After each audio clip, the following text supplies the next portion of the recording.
Si je vous parle d'alimentation du futur, ça vous évoque quoi? Moi, je rêve d'une alimentation qui nous fasse du bien au cœur, conviviale, délicieuse et respectueuse des hommes qui la produisent.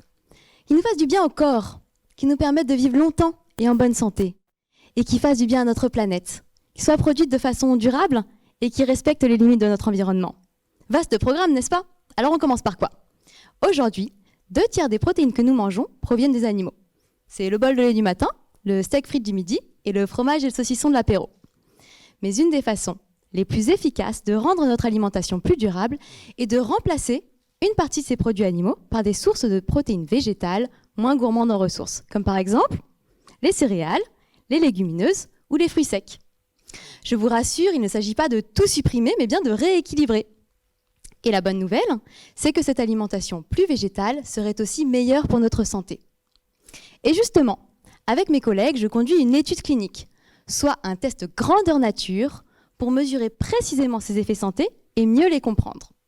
Imaginez-vous en sportif de haut niveau, mais d'un sport gastronomique. Et moi, en coach motivé, je veux comparer 2 programmes d'entraînement pour voir lequel a le meilleur effet sur vos performances. Alors pendant 1 mois, midi et soir, c'est moi qui choisis le menu. Par ici, plutôt des protéines animales, par là, plutôt des protéines végétales. Puis vient le jour J, les Jeux Olympiques de la nutrition.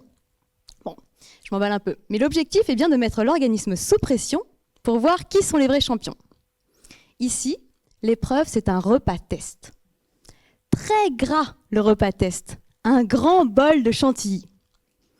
Quand on est en bonne santé, pas de souci. Notre corps gère très bien cette arrivée massive de gras.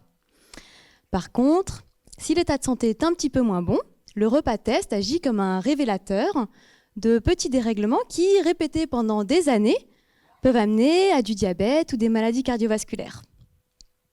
Je compare donc les performances de mes 2 équipes de choc à la photo finish.